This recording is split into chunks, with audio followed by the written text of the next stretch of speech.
hopefully I'll be back again soon. Okay, so we are at noon, so we are going to get started. So for those of you who are still joining in, feel free to say hello in the chat box and say something that you're looking forward to getting out of the webinar today. But we are going to get started. So I want to welcome you all formally to today's Leadership in Action Lunch and Learn webinar. This is the second part of our Preparing for Professional Life series, and today we will be discussing networking. I would like to welcome all of our collegiate and alumni members to the webinar today. We'd also like to welcome the alumni and volunteers from Hobie, our philanthropic partner. We appreciate all of you attending this afternoon. Just for some logistics today, if you have any questions during the webinar, you can ask them using the chat box that you have already been using. So please feel free to use that at any time during the webinar. I will be moderating those questions. And also you will be asked to answer some short answer questions today during the webinar to get us engaged during the webinar. So please use the chat box at that time. There will also be some poll questions during today's broadcast. There will be a poll question that pops up onto your screen and you can just click and answer. If for whatever reason the poll question is not popping up onto your screen, please just type your answer into the chat box so we can see the results. I will be saying the answers, most of them are yes and no, so they should be pretty simple to answer in the chat box. So now I'd like to introduce our panelists for today. Is Shane Miller, an Alpha Mu chapter alum. So Shane, would you like to talk a little bit about yourself? Sure. Like Casey said, I'm Shane Miller. I was an Alpha Mu alum. I grew up in West Virginia, attended West Virginia University straight out of high school, did my undergraduate degrees in political science and history there, and then did my master's in education leadership at West Virginia as well. So graduated in 7, 8, and 9, which was kind of a fun series there.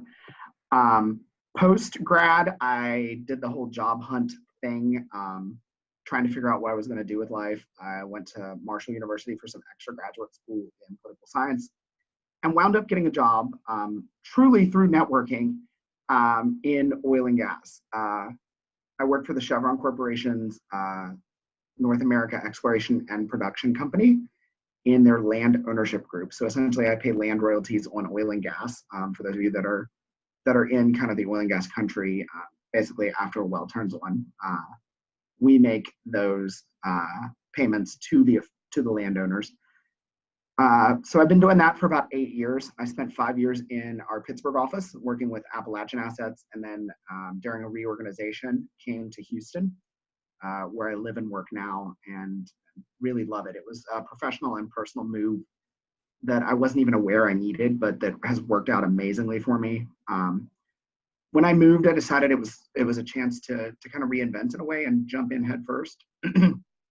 So I became very involved in the arts scene here, do a lot with the Houston Symphony, where I serve on their Young Associates Council Steering Committee, and as kind of a lead ambassador for the Houston Ballet, their young ambassadors, and some other things. So, and a lot of that we'll talk about later.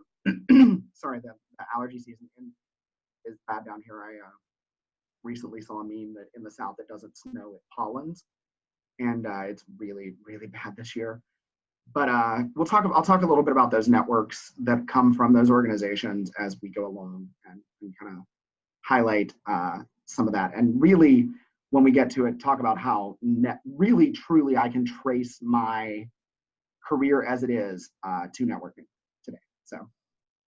Great. Well, thank you, Shane, for being here with us today. So we're going to get started here with a poll question first, before Shane dives into all of the great content he is going to talk about. So let's do our first poll question. So who is here? You could just answer that question that is on your screen.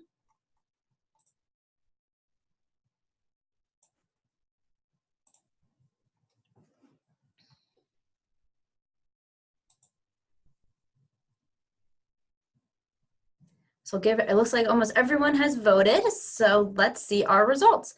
So great, we have mostly our collegiate members. We have some alumni members, an honorary member, and some other members. So welcome to those of you who are joining us. So I will now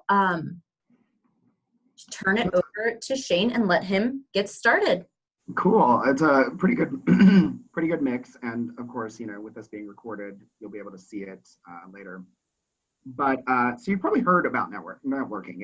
It's a fairly common term you hear these days. A lot of times it's people nagging you, you should do more networking. But it's also kind of a vague word, right? We don't really get a clear definition of it or what it is in a concise way. We know that it's beneficial, but it's like one of those things like it's good for your resume, but why? What really is why is its benefit? So let's think about that a second. What is networking? Let's define it out. So networking is the exchange of information or services among individuals, groups, or institutions, and it specifically refers to the cultivation of productive relationships for employment of business. I mean, that's a fairly complex set of things, and it covers a lot there. So what does it really mean? So Casey's gonna pop up a question here, you guys. What is networking? What would you describe networking? So we're gonna do a poll question with that, or in the chat box. I'm sorry, in the chat box. What do you define networking as? See if everyone could take some time to put their answer into the chat box. We can see some results here. I can give you what I think networking is, Shane. Networking to me is really just talking and meeting new people, or really connecting with people who I already know, but really making a professional relationship with them, not just saying, hi, how are you, but really getting to know them. And it looks like we have some great answers coming in. Utilizing personal relationships to further professional goals, establishing connections and relationships, knowing somebody in the business which you would like to work or volunteer, creating relationships, connecting with other professionals, meeting new people, forming meaningful professional relationships. I would like everyone to know that I have said relationships every time. So keyword for today is building professional relationships or connecting. Definitely the word of the day. Yes, definitely. Word of the day is relationships. So I will turn this back over to you, Shane. Cool. So what if we change the name around a little bit? Instead of networking, let's call it professional relationship building. So there's the word of the day again. It's all about getting out there, both online and offline, and meeting people. These are people who may work in your industry or someone who can help you in the future, and building that connection, building that relationship with them. So, it's all about the relationship building. So now that we've tweaked that definition and that name, here's a poll question from Casey. Yes. So do you think you are a networking pro with the name changed? This professional relationship building, we defined it a little bit. So are you a networking pro, or do you still need a little work? And again, if you cannot see the poll question, please feel free to put your question or your answer into the chat box. Give everyone here a few more seconds. All right, great. So it looks like, no really surprise, but that we all need some work. Myself included, I know I am not a networking pro, but that's why we're here today, because we're gonna learn all about networking. So back over to you, Shane. I would say the same thing. I mean, I am fairly decent at networking. Obviously, I'm here talking about it, but at the same time, it's something that you can always grow at and improve at, and hence the reason for things like this webinar. So in the chat box, would like you to kind of tell us what you think the goal of networking is. Like, what is your goal with networking? Is it to, it can be a lot of things. So what would you say your goal is? Again, to kick things off, I could say that my goal is really just meeting new people and learning more about them, and learning how what they do in their industry can help me, even if it's not necessarily in my industry. Because while you are going to be networking with a lot of people in the same industry as you, some people might not be, but they can still be very helpful and beneficial to your network. Looks like we have some great answers coming in. Joel says to establish meaningful relationships that can provide some sort of utility to either party in the future. Finding people who you can share ideas with. Great, Elizabeth. Hannah says, my goal is to network with companies for future jobs. Perfect. Miranda has a great one that her goal would be to be able to make new connections to help me before I jump into the working world. Agreed. It is a great way to build up your network before you kind of are jump in head first. And then Clancy said, for the last one here I'll mention, is to make connections with a variety of folks, even from different industries. So great. Thanks, everybody. And I would tie into some of that. I mean, like, I work, like I said earlier, I work for the Chevron Corporation. There are 60,000 or so employees worldwide. I think of it sometimes like the old British Empire. The sun never really sets on it.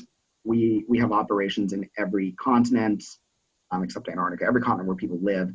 And we have a incredibly broad set of functions. We have people who work in our public relations groups. We have an entire aviation department. We have not just people who drill holes in the ground. So the network, even in, it may not seem obvious, but the network with people from diverse backgrounds and industries can really help there. And that's really the goal of it, right? The goal of networking is to create that professional network. But, it's a group of professional contacts you know well enough. You can call and ask for a favor or advice, and they can do the same with you. They can give you a call and be like, hey, I've got an issue. I don't know how many individuals that I previously worked with that used to be at Chevron. The oil and gas industry is kind of a one where people tend to move around a little bit. And so I have former coworkers at other companies, and I've definitely called them when I've had an issue with a property or a lease that they're involved with. And having that network has made my professional life so much easier because I can call someone who I know who will do me a solid and help me out with that issue without having to go through 17 different hoops and talking to people who really don't know what's going on. So who can you network with? And feel free to share some ideas in the chat box as to who you can network with. I'll throw out some as we go here. I mean, there are a lot of options. So, I mean, who would you all say are folks that you can network with? Because there's a list. There's and these are just random examples. I like that Joel also mentioned fraternity brothers because, and people from the fraternity. Phi Sigma Pi is, and I'll hit on it here in a little bit, is a network that I didn't necessarily realize as an undergraduate and a young alum even as to how broad and diverse that is.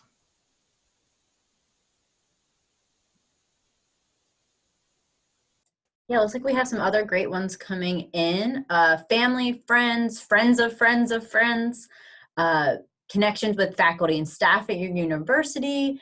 As a student using network with my professors, those are all great. And I can say, the friends of a friend is amazing. My dad's best friend is a dentist.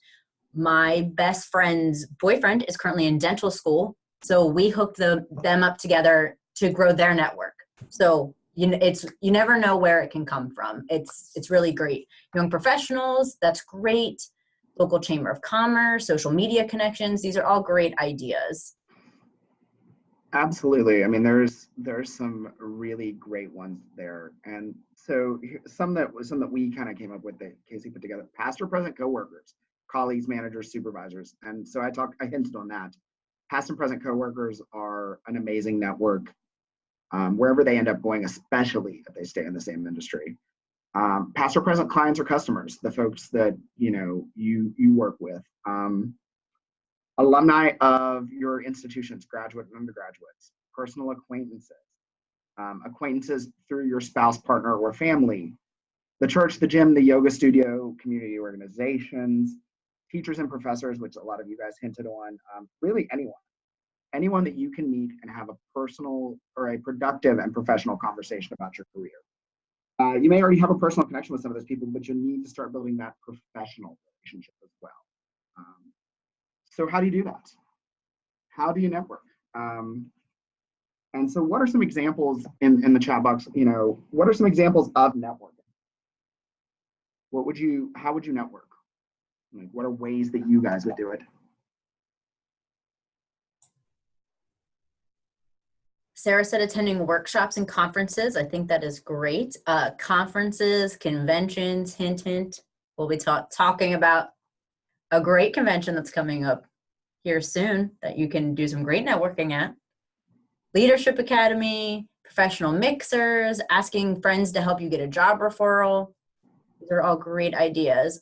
Reaching out periodically to schedule lunches. I love that idea, Megan. I am always down for lunch. So if someone to reach out to me and say, hey, do you want to get lunch? Yes. And speaking of those with lunches, I mean, I've seen here at Chevron, people who are very high level executives, if their schedule will permit, they're happy to meet with you. Sometimes you might have to schedule it a couple of weeks out because they have a crazy busy life, but they're happy to try and make it work. ICR events, yeah, and alumni from your chapter or college, absolutely. So some things that we would recommend, or things that I would say you should consider. Prepare an elevator pitch. If you don't know what an elevator pitch is, it's kind of that 30-second sell yourself pitch. I thought about it today this morning. My office is on the 33rd floor of my building. It's a 50-story building. So I spend a lot of time in elevators, and sometimes you end up riding the elevator with someone who you need to give that pitch to. And Casey sent out as well. So it's all the crucial information about yourself in a brief 2 or 3 sentences, a real quick about you. You can actually learn more about that and your chapter during recruitment by completing a leadership and action module called Strategic Planning the Perfect Pitch. So have that little quick sentence. Some folks mentioned, I definitely saw it in the, I think Adam mentioned career fairs and networking events. They're a great opportunity to meet a lot of employers and professionals in a fairly concise amount of time, about a day. Use that elevator pitch when introducing yourself. Networking events are very similar too. I see a lot of young professional networking events that I often get invites to as well. They're there for the same reason. Those are set up to network. Everyone's at that event to meet other people and to make those connections. It's a good time to hand out your business cards after you make a connection. Some other events, alumni events, get to know the alumni of your chapters. As I'm sure you're all aware, Phi Sigma Pi we come from a lot of different backgrounds. We end up in a lot of different fields, a lot of different majors. So the alumni are an incredible network. And you already have an in with the fraternity. You already have that commonality. Another great one is conferences, both professional conferences. So I attend kind of land-based ones for oil and gas through work, but also things like the 2019 National Convention this August in Orlando. If you've never been to one, you should go. They're a great opportunity to learn, to grow, to network, to meet people from all over the country. Fantastic time. Professional organization meetings, and we'll talk a little further about that later in the webinar. But I mentioned a second ago business cards. So Casey's got a poll question on that. Do you have a business card? Do you carry it with you? Yes. So fill out the first question first. So do you have one? And then if you do you carry it with you? And now, business cards don't necessarily need to be a business card that a company has given to you either. Right. You create your own business cards. So we'll give everyone here a few more seconds to complete this. Looks like almost everyone is finished. Okay, so let's end this poll and share our results. So it looks like that 54% of us, yes, they have a business card. 46% said no. And then to the do you carry it with you? 38% said yes, and 62% said no. So think about to yourself, why? If you have your business card, why are you not carrying it with you? Because you never know who you're going to meet. It's not to say that you're going to go around and push your business cards on people and, make every time you meet somebody, you hand them one. But if you make a really great connection with somebody, how else are they going to get in touch with you? Or how are you going to get in touch with them? So it's never a bad thing to have a business card with your cell phone number on it, or your business phone, your email address, just something that you can keep in contact with those people in your network. And Elizabeth made a good point in the chat. Many years ago, they called them calling cards if they weren't business related. And I usually carry a couple of mine from Chevron in my wallet pretty much all the time. So a couple of thoughts though on business cards. We had an intern a couple summers ago who is set to graduate this May from Texas Tech. And she's already got a job offer with Chevron, but recently attended NAPE, which is a major oil and gas industry conference, and she was actually able to get through Texas Tech. Texas Tech branded business cards that indicated she was a student in the business college in her graduation year. So those were really useful to have. So if you don't have them from a professional world, make some. I mean, they make their templates to do it, or see with your university, depending on your major. Sometimes they'll have them. A couple other thoughts on them. Casey mentioned, I've definitely been at things, or Vistaprint or Staples. I've been at things though where people are shovey with their business cards and just really trying to give them out, and it doesn't feel genuine at all, and you're not making that connection. They're just trying to kind of scatterbomb it with as many as possible and hope a couple stick. And I've never really liked that personally. I don't give mine out a ton, but if I make a good connection with someone and I want them, be like, hey, drop me a line about that and I'll help you out. Be sure to hand them out. Another tip I realized, or I was given years ago, is when you receive someone's business card, jot down on the back when and where you met that person. So that you later, when you've got 30 business cards in a pile kind of thing, you can remember, oh, I met Shane at that conference and he's the guy that works in the blah, blah, blah. And it'll help you build a more solid connection. And when it comes time, if you need to use them as a resource, you can hit that. Hey, remember we met at the such and such. Some other ways to network too, moving beyond the business card. Join a professional organization, and that one should be easy for you guys because you've already done it. Phi Sigma Pi is definitely a professional organization with an amazing community of members that you can connect with. Connections in the industry. If you're moving, you can find new people who are Phi Sigma Pi members and can help you acclimate to the new place. And we're not the only organization like that. I mean, there's tons of public meetup groups. There's the the service organizations, the Kiwanis's, the Lions, the Rotaries. There's things like Toastmasters that help you learn to be a better leader and public speaker. LinkedIn or meetup.com are great places to find what's local to you and take advantage of those opportunities. Another key component of networking is to build the relationships. When you're trying to meet new people or taking a personal contact to a professional one, you need to make that connection, but you also need to get to know them better over time.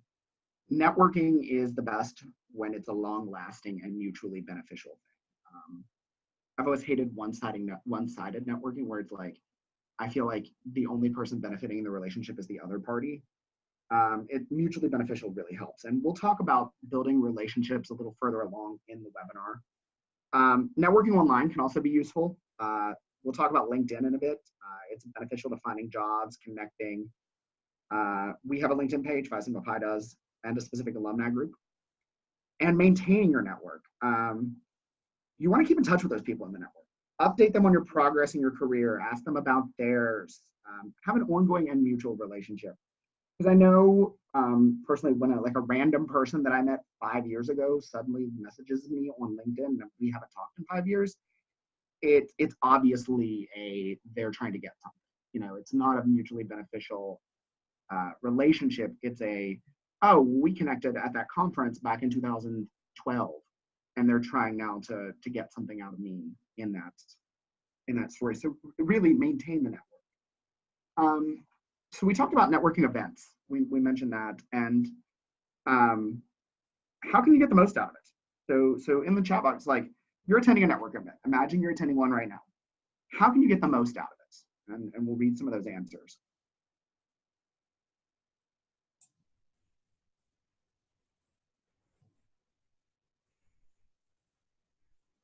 I think one of the best ways to get something out of a networking event is really to just go in and don't change who you are. Be professional, but you also want to be you as well. Because being you and being an authentic you is going to attract more people to you and have them be themselves as well. So that's how I think you can get a lot out of it as well. Definitely. People with similar career interests, I like that. Give off confidence, definitely, Hannah. I really like that one. And actually talking to new people, good. Yes, Sarah, that is something of mine. I also do as well. Just talk to the people you already know in the room.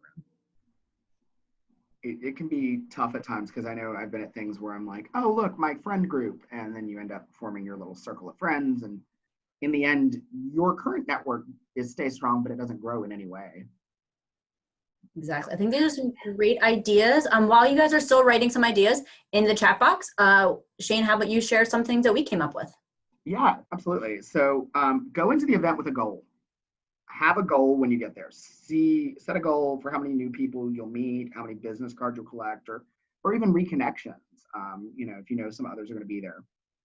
And like I said, it's easy to talk to people you already know. So push yourself to meet new people. And that was, people mentioned that in the chat box as well. Go in to meet new people. And some great conversation starters. What do you do? What made you decide to be in your line of work? Like, how did you end up doing that? What are you working on these days in terms of business goals or projects, which, we'll share to the extent we can without causing confidentiality problems at work. What do you do for fun? What's your personal life like outside of the office? Why did you decide to be here tonight? That's always a fun one. Like, why did you decide to come to this? We said that earlier, collect business cards, be a card collector. If you make a good connection, swap cards. And like I said, note on the back, where did you meet them? Other details to help you remember more. Follow up, drop a line. I've actually got an email I need to send today as a follow-up for something I met earlier in the week at an event. So talk about the event, ask to meet up again. We talked about it earlier, have fun and be yourself. I mentioned being memorable, like always be you and have a good time. It makes it less stressful. You'll be able to get more out of the event. And it's, you can tell when someone isn't being their genuine self. They're being, fake or robotic. And it definitely does not lead a good impression in networking. So how do you build those relationships and connections in the network? So here's some key points that we think are very important to help you build those. Be helpful. By helping people in your network, you get stronger, and they may be in a better place to return the favor later. Most people are motivated to return a favor once one is given. It's a trade-off. Share your expertise, your ideas, your information. Work to connect people. If you connect people to two people in your network together who would benefit from knowing each other, you're not only helping them grow networks, but you're strengthening your network because they'll remember that you connected them and they'll help return that later. Build a reputation. People want to build a relationship with people they see as valuable. So if you're known for being, a talented, hard worker, helpful, and passionate, people will be more motivated to meet and stay in touch with you instead of just meeting and that's the end of it. Some people definitely mention this in the chat box. Be intentional. When you're interacting with people, you want to make sure you have meaningful conversations and build a rapport. Have a conversation that sparks new and interesting ideas. I spent last night at a brainstorming session that came from a network. There's a leadership and action module on the art of effective communication and building rapport that is a great module to help you grow those communication skills. Listening. Listening is still overlooked. It is something that is really overlooked in networking. It's not only about people getting to know you, it's about you getting to know people. So actively listen, ask open-ended questions. Tell me more about that, or what do you think? Let them talk too. and you'll get the opportunity to learn more about what they're doing and take a genuine interest in what they have to say. It can ultimately lead to a better and a more productive professional relationship. Asking. I know it's intimidating. Asking for something is intimidating, but you never know the answer until you ask. I remember working with a gentleman from the Boy Scouts of America who was doing fundraising, and he was meeting up with someone and asked for too little of money in a fundraising pitch. And this person who was very well off was like, "Oh, is that all you want?" And he learned from that very much that sometimes you have to make that bigger ask, and the worst thing they can say is no, or I can't do that, but I can do this. So, ask politely, ask for an introduction, ask people for lunch or coffee, ask for advice, ask for assistance, ask for recommendations. The worst case scenario is they say no. Oftentimes, though, they'll say, I can't right now, but, and they'll follow up with something they can do. And then following up. It gets forgotten, but follow up and it will help you build a reputation with someone who delivers on a promise, someone who is persistent. Be sure to follow up with someone who said they would do something for you. Make sure to do what you promised you would do for others. Don't be shy with ignored emails or calls. Follow up. It's that simple. A second email. Handwritten notes, if someone does a favor for you, go an amazingly far way. I mean, for me especially, if I get a note card from someone, in my network who I did something for, I will pretty much do anything for them in the future because it just feels genuine that they've actually cared. So next is a poll question. We're talking about LinkedIn. Do you use LinkedIn regularly? And that's the question here is, do you use it regularly? And then we'll talk a little more on that. Have some results coming in. So I'll give everyone about 15 more seconds to answer the poll question.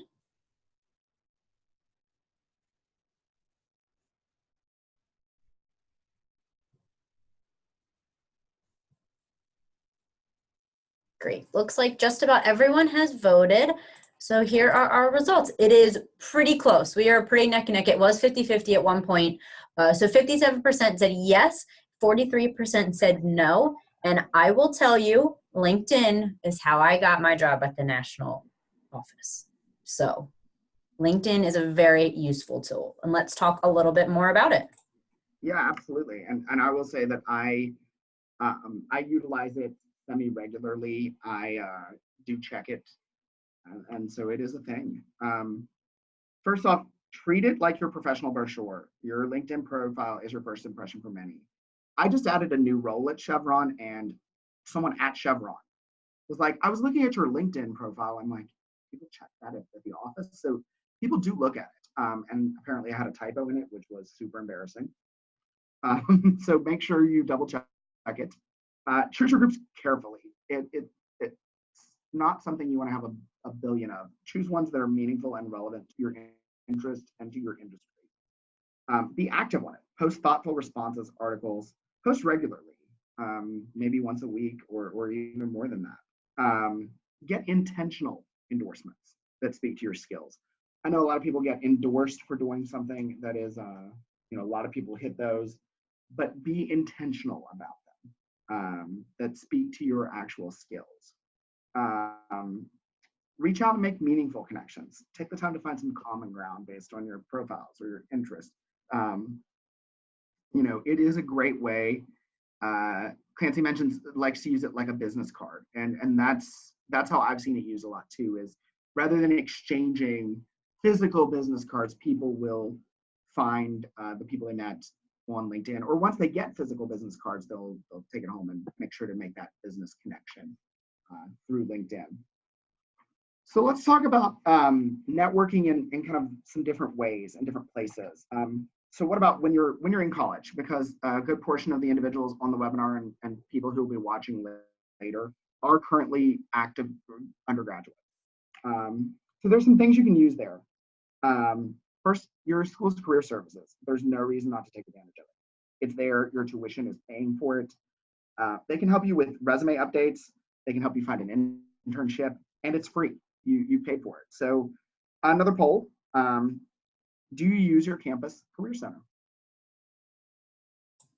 Or if you are our alumni, have you used it in the past? And if you're not currently in college, like, did you use it when you were in college?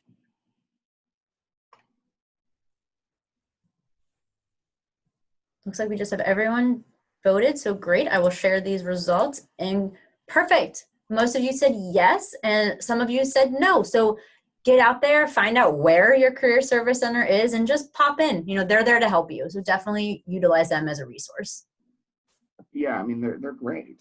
So engaging your classes, especially your major relevant ones. Ask questions, go to office hours.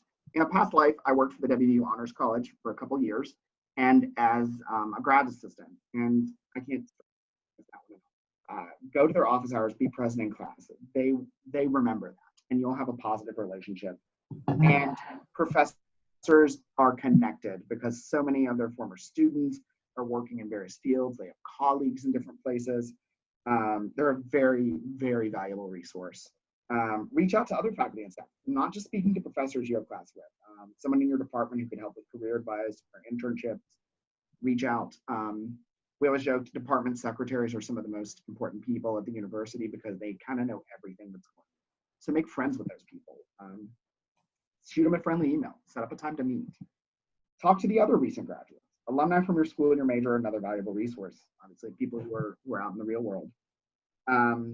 They've gone through the job search and the hiring process. They can help you with relevant and timely advice. And they're a great network to help you find a job. You know, someone might work at a company that you also have an interest in, and they can put in a positive word. Connect with them on LinkedIn. You can use to access employment information if there is information at your university as well. Do an internship. I can't stress that one either enough. It's the best way to get your foot in the door at a company. A lot of our new hires at Chevron were previously interns.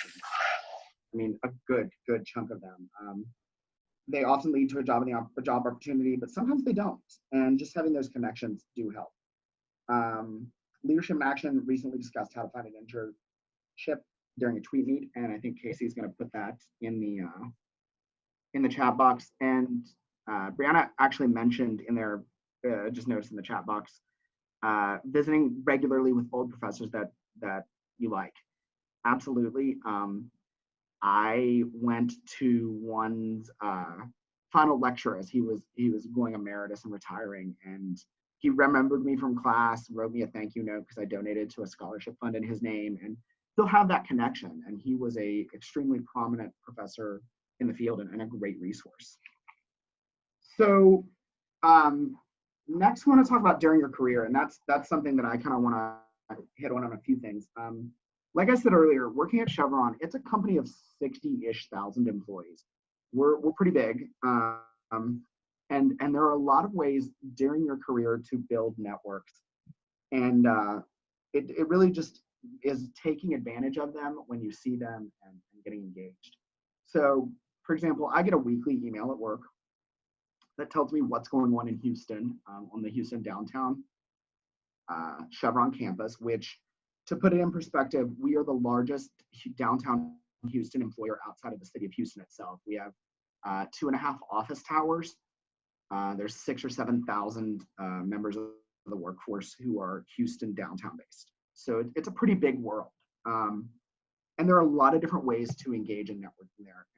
And one of the most obvious for us is we have something in the nature of 20 employee networks.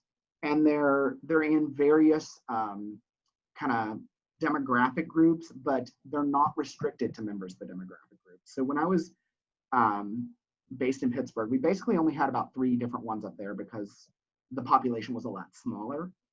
But they had a chapter of the Women's Employees Network, Ben, the Black Employees Network, and XYZ, which is the Generation X, Generation Y, Generation Z, millennial kind of group. So I was actually involved in both the XYZ and the Ben network. And if you saw the video earlier, I am not a Black individual. I am very much a white guy, very Caucasian. But, and we actually did not have many Black employees there, but that network was fantastic. They had great events. They had some really amazing speakers on Black History Month from Pittsburgh, from kind of that community, and it was an amazing experience to grow a network and to learn about a culture that I was not a part of growing up, but learned so much more about. So in Houston, we have them on the same ones. There's a Pride network that has a huge presence in the Houston Pride Parade every year. There are networks for the baby boomers. There's a Filipino network. There's a Native American network that does a lot of educational things down here. So we're big on diversity and inclusion as a corporation, and these networks are an opportunity to meet people who aren't like yourself and who have great things to share there. So join those networks and take part in those events. That may also depend on where you work for. I work for a large corporation, so we have the people to have that kind of thing. But seeking out those networks within your groups and within your work environment. My team here is we're all in our mid to low 30s. There's about 6 of us that are 31 to 35. So we all have a lot in common there. So that made it easy for us as a team to kind of be friends and network. But you may not even realize some of those connections that you have. And so to relate it back to the fraternity, I had no idea until I casually mentioned that I was doing something. I think it was going to the Leadership Academy in Dallas last year. And I mentioned I was going out for the weekend when one of my colleagues asked me, and had no idea she was actually an alumna of the Gamma Theta chapter at LSU. Had no clue that one of my immediate coworkers was also in Phi Sigma Pi. So we're everywhere. You may not even realize it. And there are other networks you may not realize, like at your workplace too. We have a gym in our building, and I started seeing a personal trainer. And I would wear old t-shirts from my time at WVU, like old Mountaineer Maniacs t-shirts. I don't know how many times in the gym or in the locker room, people were like, "You went to West Virginia? I went to West Virginia." And it was just one of those like moments where we reminisced about Morgantown and talked about, how we ended up in Houston, and I've made some legitimate connections out of that because there's a really great alumni group, a Lone Star alumni chapter for the university here in town. And so one of those people that I met at the office was like, "Oh, you should come to this," and got involved there. So there are great opportunities in the career, but there are also opportunities in organizations. So that's kind of the next chunk, or the next slide of it, is getting involved with organizations and networking. The first, the obvious, Phi Sigma Pi. You're here already. You've got that network already. Make those connections to people. Engage with them. They're obviously like-minded. We're all in the same fraternity. We're all in the same group. We've all been through the same ritual. We all have that scholarship, that fellowship. It's all there. So take advantage of it. But also try and find your niche. Find what interests you. I'm a big arts fan. Like, I love the arts and the arts community. So I started attending the Houston Symphony when I moved down here. Got involved with their Young Associates Council, which is a donor group and a donor network. Right now, there's about 75 households. So, that might be couples. There's more than 75 people. But got involved with that when I first moved. And so it's crazy how that network has been beneficial, though, because when I first moved, one of the development officers from the Houston Symphony was like, "Oh, well, do you know Barbara? Barbara's also at Chevron." And me, I'm like, "Who's Barbara? There's 60,000 people here." Turns out Barbara is Dr. Barbara Berger, the president of Chevron Technology Ventures, which is kind of the venture capital component of the Chevron Corporation. And she's the chair of the Houston Symphony Finance Committee. We ended up getting introduced, ended up becoming friends. We now do lunch semi-regularly, and she's been a great professional asset and a professional friend that I've met just because I was engaged in an organization. Other examples, I mentioned that I had to do a follow-up with someone. Tuesday night, I was in an event with the ballet, and another Chevron individual was introduced to me. And turns out he is actually was just promoted and will be the head of midstream for the entire corporation, reports directly to the CEO. And so we were able to make that connection through an organization, through the Houston Ballet. So a lot of those overlap. There's that, you know, the organizational engagement turned into a professional network as well. Building those connections is huge. Earlier I mentioned how networking can truly, how I can tie my career back to it. As an undergraduate, I was involved with student government at West Virginia University, and we started doing game day recycling at football games, a program called Mountaineers Recycle. Through that, I got to know the director of the county recycling center. We're still good friends. And so when I was job hunting, it turned out that her neighbor had a land title group and he was looking for people. So she put me in touch with him. That led to contract work at Chevron with his group. And when a position came open at Chevron, I applied. So I can literally trace my entire career back to the fact that I made a connection with a lady while volunteering at a football game at West Virginia University. So it's amazing where those organizations and those groups that you're a part of may lead to a connection that you never realize. You know, I did that my first senior year, because I did 4.5 undergrad, and never would I have realized that, you know, a couple years later, that one football game connection would ultimately morph into what is now my career and my life. So there's a lot of benefit.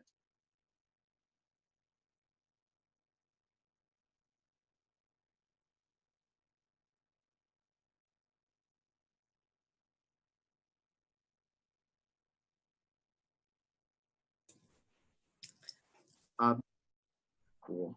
So we're going to talk. Yep, I think you're back, Shane. Oh, did I disappear?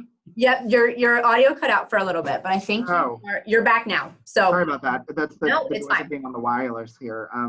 So we're going to wrap up today by talking about kind of some of the benefits of networking. Why is it important? We've talked a lot about it, right? We've talked a lot about networking in the past 45, 47 minutes. So why is it important? First off, you might find a mentor. Networking, within that, the chances are high you'll meet a lot of experienced professionals. And I mentioned some of those that I personally met, especially if you're in the beginning of your career, if you're looking for a new career, or even if you're mid-career. Getting advice and insights from those who've been there and done that is priceless. So if you have a great conversation, exchange some information, follow up. You might hear about something that isn't public yet.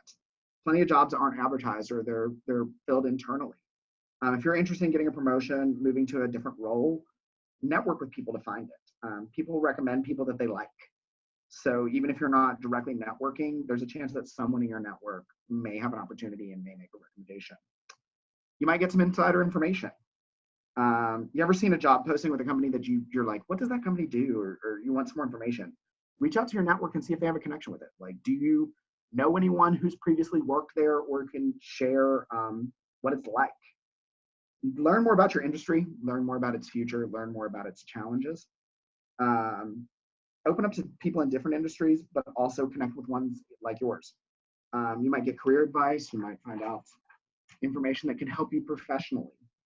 And learn about new trends and best practices. It's one of the best ways to get perspectives to help you in your daily job and your career.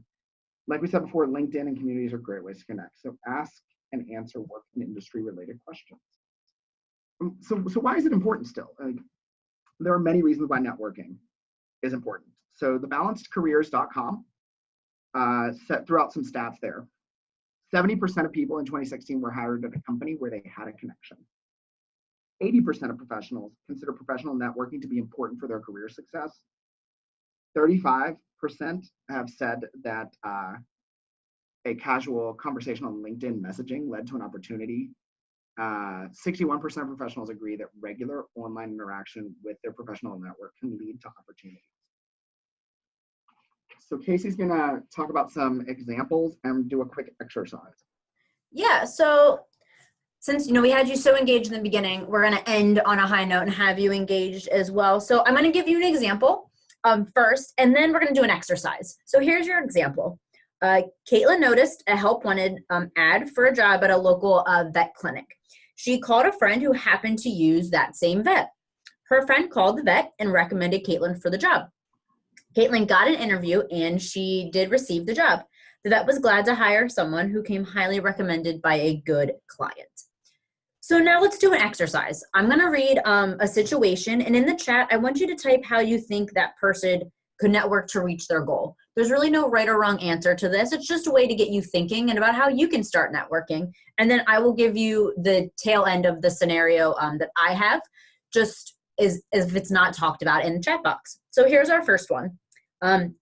We have John. He's interested in pursuing a career in medicine. So how could he network to pursue that career?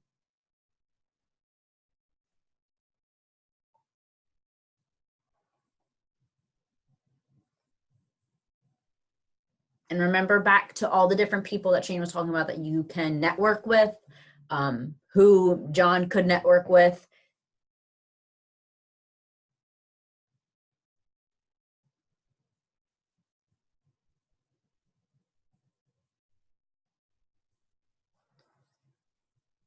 Danielle has a great one. Okay, we have some great ones coming in. Danielle said, get an internship and network with professionals in the field. Great.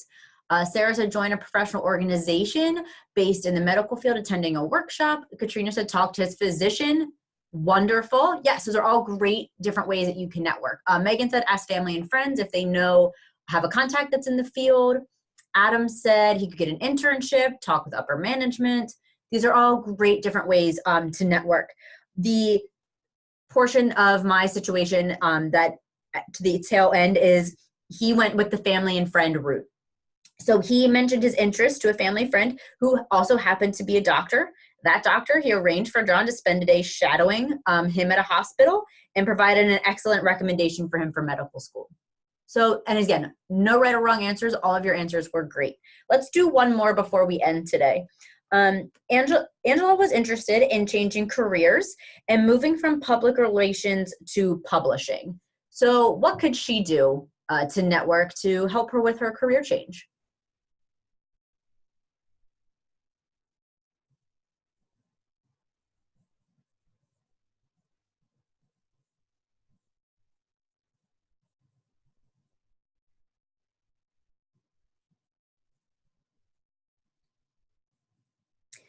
Kind of tap into your college life. Great. Sarah has attend a local young professionals event. I think that is great. It's a great way to do that. Miranda said about joining a writer's group to get a sense for the field. That's awesome. Joel said she can reach out to publishers on LinkedIn, ask to meet them and learn about the industry, and then use them as connections to learn about the industry or to get a job. Wonderful. Megan and Danielle, they said both about connecting with people either online or through the types of jobs and connecting with somebody who's gone through a career change to get advice. I think those are great. Those are great ways to network. And I have the end here to my scenario as just another way to network is she tapped into her college career network. And she came up with a contact at a top New York publishing firm. In addition to be sending job postings, her resume was hand-delivered to the human resources, and she found the position she wanted to apply for. So even if you are just right out of college or you've been out of college for many years, there's nothing wrong with keeping in touch with them and reaching out when they can help you. And to talk more about networking and more about, finding that job, there is another leadership in action module. It's one of our newest ones. It is called Professional Etiquette, Finding Your Fit. So I'm gonna put that in the chat box. You can request that module and have your chapter learn more about networking that way. So do we have any questions for Shane? I will bring our videos back up to end the webinar here.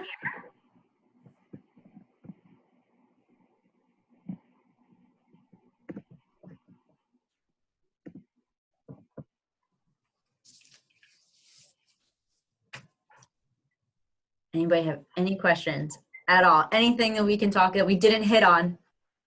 I know we talked about a lot, so it could be hard to find a question. I know that I always think of questions after the fact. Like, never think of them on the spot, but as we, 2 hours from now, I'll be like, that would have been a good question. Well, if you do have speaking of that, if you do have a question, feel free to email or reach out on Facebook, connect with us. And we can answer your question that way. We do have one from Elizabeth. She wants to know how much is too much when networking. In other words, you don't want to connect too much. Like how much is too much? To me, I think it's within your kind of comfort box and what you're comfortable with, but connecting enough that you can keep the connections meaningful and keep up with the connections, because you have 2,000 LinkedIn connections. How many of those people do you actually know and do you actually utilize and network with on a regular basis? Keeping the connections meaningful, I think, and relevant, and following up on them is I think a major component. If you're not, then you might have too many. Definitely, I think that's a great answer. We have time for another question. If not, I can wrap up. And like I said, if you think of a question, feel free to email, connect on LinkedIn, on Facebook with us. We can certainly reach out that way. We do have one more. Sarah wants to know how you got started with the symphony. So how can you take a passion and develop it into a networking opportunity? It was kind of random. So when I moved down here, I've always loved the symphony. I've always loved symphonic music. And so I attended opening night of the 2016 symphony season. Sir Ben Stevens played, the gentleman who played Gandhi, did Peter and the Wolf. So it was a great concert. But in the symphony book, in the brochure or the program for the night, it mentioned their Young Associates Council. And so I was looking for something to engage with philanthropically, because I had done that in Pittsburgh before I moved.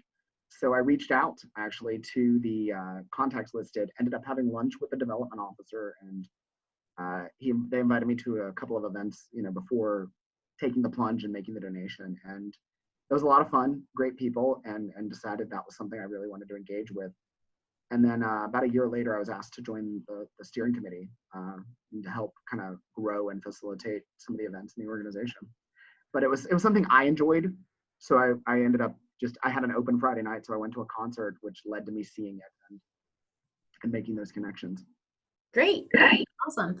Well, and Sharon, I want to thank you. She said, thank you so much for all of our time and your time, Shane. So I'm going to wrap up our webinar for today, so we stay under our hour mark. So again, I want to thank you so much, Shane, for taking your time to share with us all about networking and your great personal stories and how we can connect ourselves with that. And I also want to thank all of you who joined us live and participated and shared your wonderful responses about networking. I'm hoping you got something great out of this. I know I did. As I said, even though I'm hosting these webinars, I always learn something as well. So I think this was really great. And this has been recorded, so you will be getting an email copy of the recording. You can share with your chapter and with your coworkers, with your network, anything that you would want to share with. It will also be on our YouTube and Facebook page. And if you could take the time, I'm going to link a survey into the chat box. If you could take the time to complete that and let us know what you thought. We love hearing your feedback on what you think went well and what we can improve on. So again, thank you for participating, and congratulations, because you have earned 8 leadership and action points for joining and participating today. Remember, your goal is to reach 75 points to earn your leadership and action certification. And you can earn more points by participating in modules, the tweet meets, lunch and learn webinars, and our challenges. So as we discussed this afternoon, LinkedIn is a very valuable tool. And especially when you're looking for jobs, networking virtually. So I'm going to share 2 links actually to 2 different challenges. I'm going to send you the LinkedIn challenge, which is you can add leadership and action to your LinkedIn profile. And you can earn 2 points. You do that, but also our newest challenge is our table etiquette challenge. So if you watch the video, read the blog, it's all about how you can have great table etiquette when you're at a networking dinner event, because you never know, those could come up. So take that challenge as well. Each of those are worth 2 points. And then I have you to join in for the final tweet meet of the academic year. It's on personal goal setting. It is on Monday, April 1st at 7 p.m. And you can register for that at phi-sigma-pi.org/tweetmeet. I'm putting a ton of links in the chat box. So if you need them, they are there. And then finally, last but not least, the Preparing for Professional Life series is concluding next month. It'll be on Friday, April 12th, and we're going to be talking about professional communication. What is professional communication? It is emails, phone calls, presentations, networking events, all these types of things. And we're going to be talking about it with Taylor Brock. She was our panelist last month as well. And also Mike Knoll. He was a former faculty advisor for Phi Sigma Pi. So the two of them will be joining us. And you can register for that at phisigmapi.org/lunchandlearn, or I'm going to link the Zoom webinar registration link in the chat box as well. So that does it for today. Thank you so much again. Shane put his email in the chat box, so please feel free to email him if you have any questions, or me as well. And thank you for participating. Lead on.